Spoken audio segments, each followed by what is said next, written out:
Thank you so much for joining me today. I am so thrilled that you tune into this live broadcast on Enjoying Marital Bliss.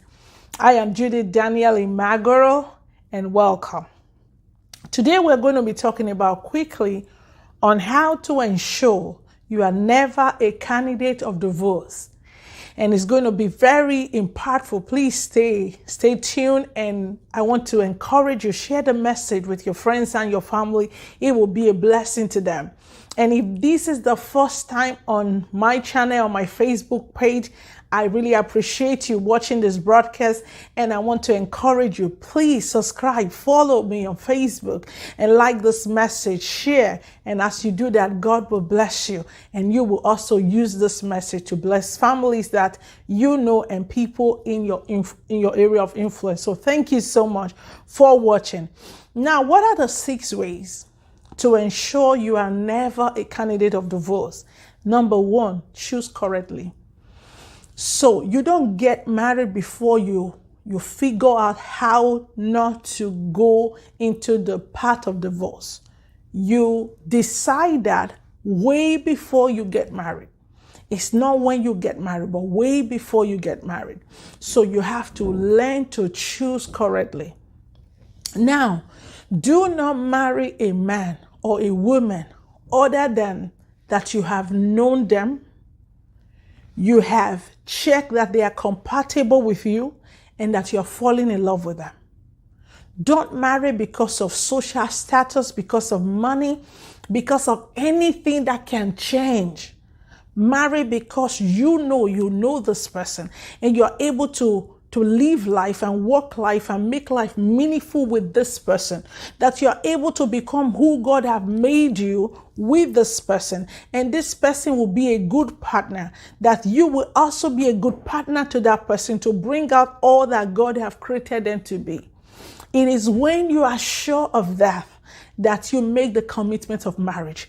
Only with that knowledge and with that understanding will you get married to a person, and at the end, you're not thinking of, oh, how did I get here? Or how can I get out? So it's very important that you choose correctly.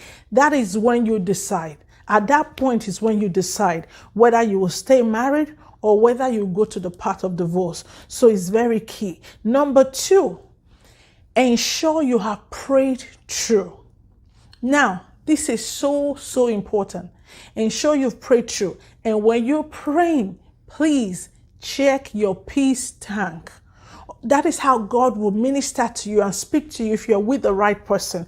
Check your peace tank. Anytime you're praying, talking about him or her, ensure that you don't deceive yourself. A lot of people deceive their own self into marriage.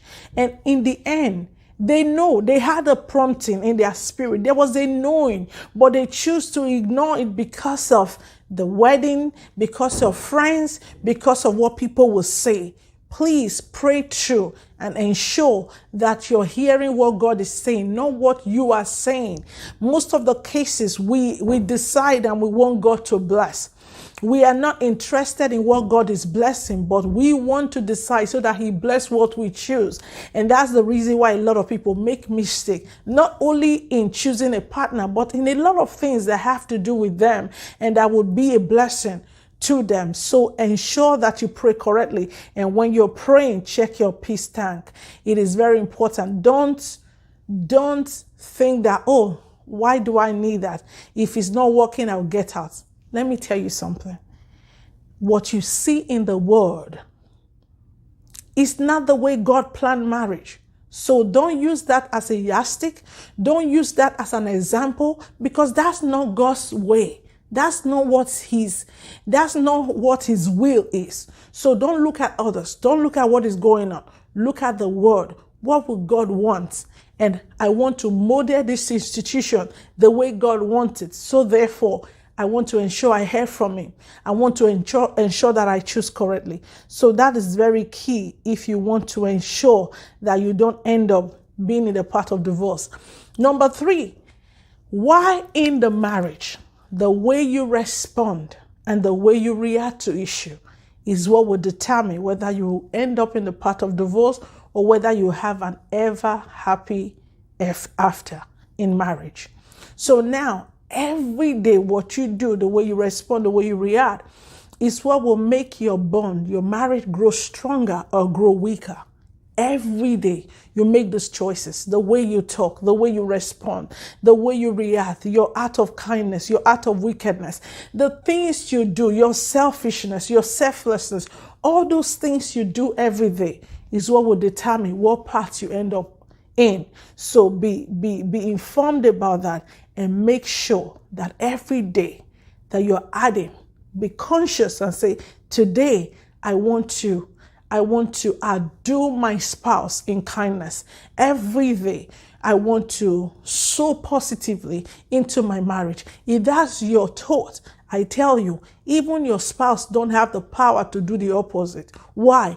Every act is a seed. And when you sow a seed, it comes back to you. It's the law of nature. As the earth remains, seed time and harvest will not cease. So if you begin to react positively, especially when you get married, when you just got married, that is when it's a blank, it's a fertile ground, and what you sow in it is what you start seeing in the next 3 years, in the next 4 years, in the next 10 years. So it's important. The way you react is what will gradually unify you or gradually break you. Number 4, don't take your spouse for granted. Don't ever take your spouse for granted. Don't make the mistake of thinking there is any person that cannot work out on a marriage or cannot work out on anything. Don't think, oh, this person is so in love with me, no matter what I do, they will swallow it. It's only a matter of time. If you keep taking them for granted and you take their love for granted, it will come to a time where they want to take it back. It will come to a time where they want their sanity back. They just cannot continue to allow you to take them for granted. Now, if they don't know how to do that, the world, the friends and family and people will teach them how to do that. Because when you keep taking them for granted, it will come to a point they begin to seek solace outside. They begin to seek advice outside because they are full, they are heavy, they are in pain, and they are looking for someone else to talk to. And while they are talking to another person, then they will have a voice. That voice begins to talk to them, and they begin to gain strength to overcome you. So don't be that spouse that so take your spouse for granted and they are looking for how they can overcome you. So number 5, it's very important.